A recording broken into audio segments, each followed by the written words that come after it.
Okay, so it's a rainy day out there and I'm glad for it. So today I'm going to can up my last package of chicken carcasses to make stock, and I will be pulling off whatever meat I can when it has cooked down a bit.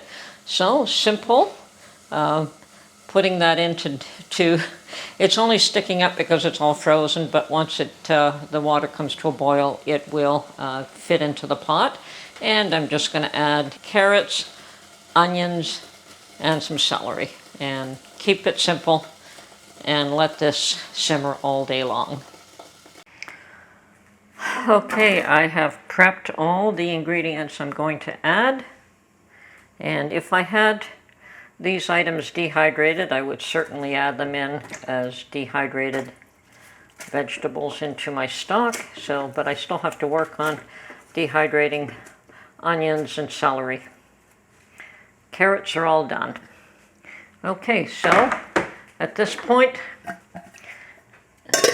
just put the lid on, have it come to a boil, and let it simmer. Okay, and we have a guest arriving tomorrow, so the guest said don't worry about making lunch, but we've decided that yes, at least coffee and dessert would be in order, so I am making some butter and pecan tarts, and obviously I'm going to make them from scratch. And first we're going to start off with the pastry, and we need everything cold. 1/2 cup of butter, and I'm going to pull that out and cut it up as soon as I take this other measurement, and equal amount again in lard, so 1/2 cup of butter, 1/2 cup of lard. And that's because I like to mix the two together rather than have just a butter pastry or just a lard pastry. They both have their advantages, but I like to mix both in. So I'm just going to cut this up a bit.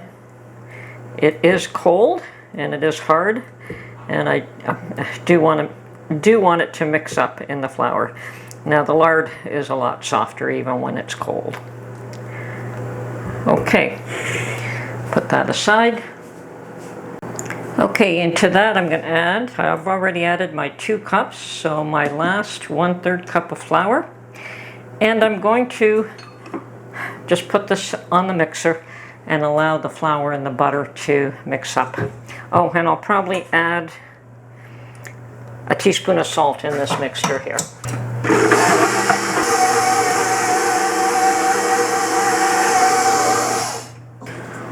Okay, now that my flour and butter and lard is all mixed up, it's nice and crumbly, I'm going to add 1 egg,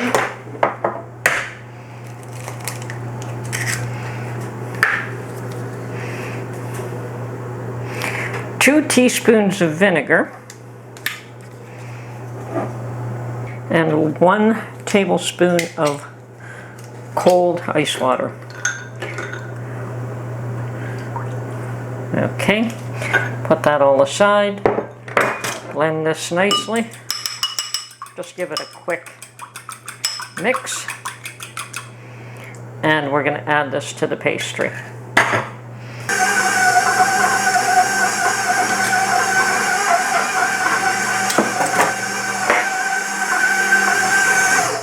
That is more than adequate, it just needs to be mixed in.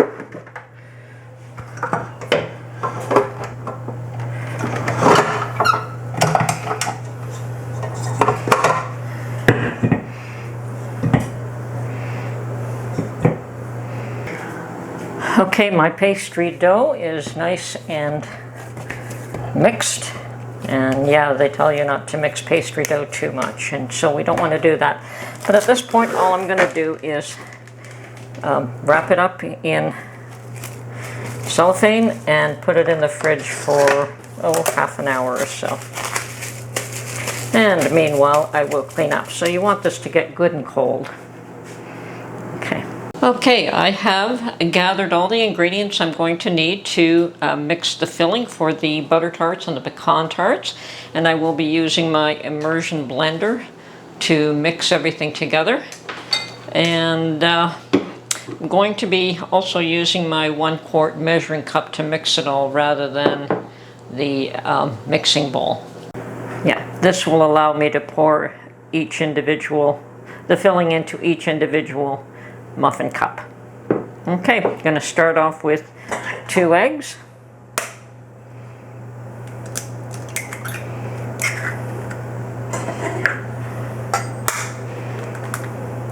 And this is an extremely sweet treat. It's literally all sugar. So we don't make it often in this house. Okay, and 1/4 cup of butter.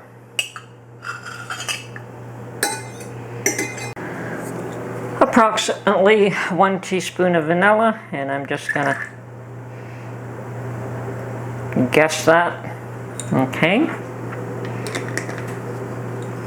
1 cup of sugar. And I think that's close to 1 cup, but this I will measure out. A pint jar is usually 2 cups. Okay. Pretty close at that. There's my sugar fix. And 1 cup of corn syrup, which is the other added sugar here.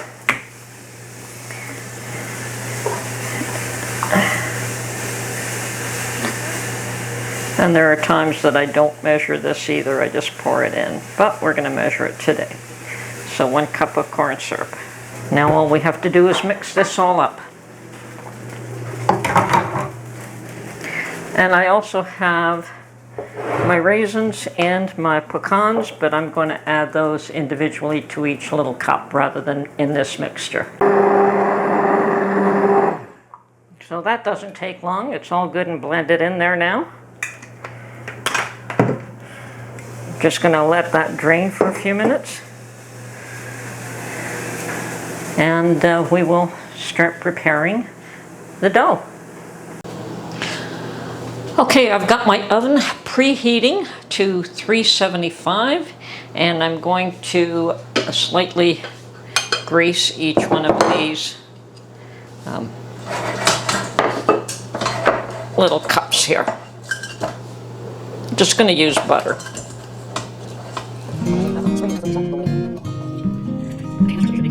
Now the other thing is I have used white sugar in this recipe. If you prefer to use brown sugar, just substitute the brown sugar for the white.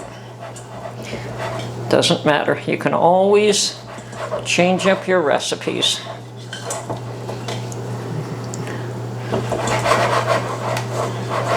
Okay, or you can even add half white, half brown.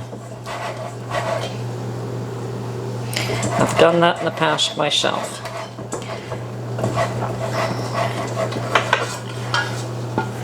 Okay, I'd say these are ready.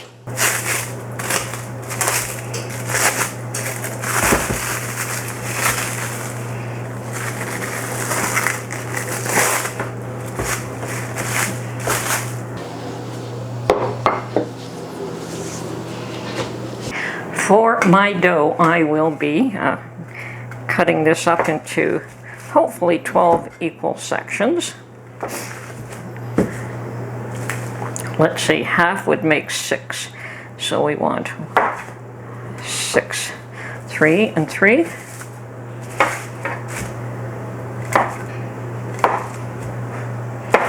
And we may have to adjust those a bit. And now I'm just going to make them into a ball and put one in each of these containers. Actually, before I toss them in, I want to make sure they're all fairly consistent in size. That one's a little bit larger than the other one was. Okay, they're fairly consistent. Without measuring them, that's about as close as I'm going to get. Okay, and which is fine. So, drop one in each of these.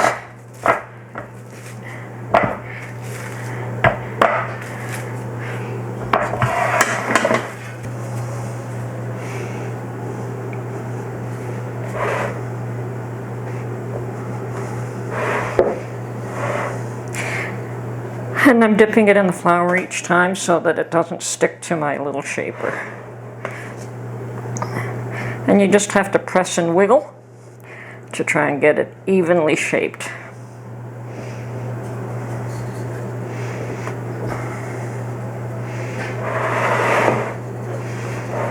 Love this tool. And yes, I bought it at a thrift store.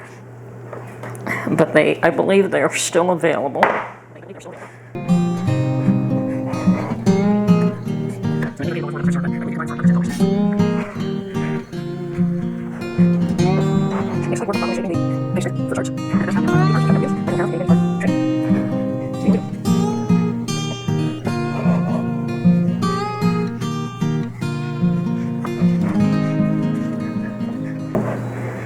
Okay, tarts have been shaped. And I said I was going to do half pecan, half raisin. So now is when I add my raisins, and I'm pretty generous with them. I have no reason not to be. So.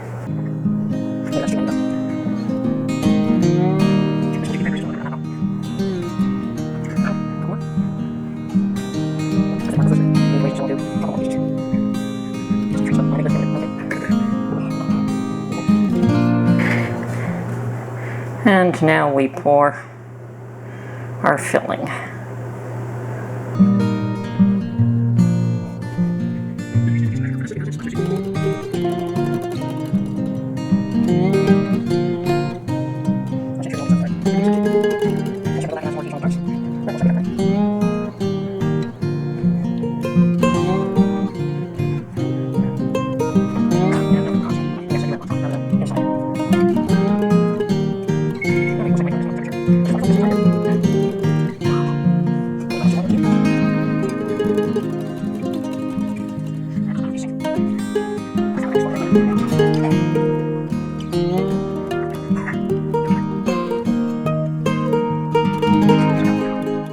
Okay, well here I am again processing the last batch of chicken stock, hopefully for the season, until after at least the fall canning season is over.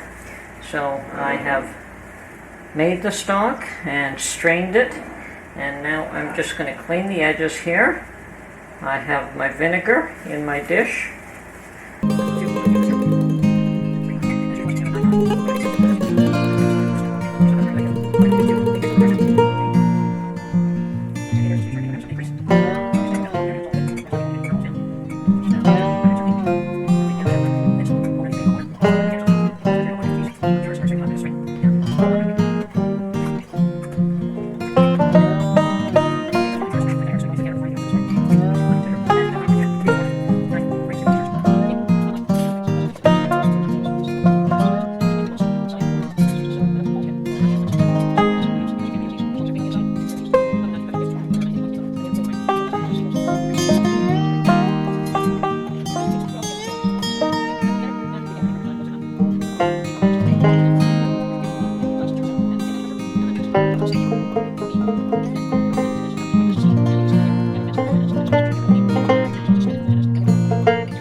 All that's left, of course, is the cleanup, as usual.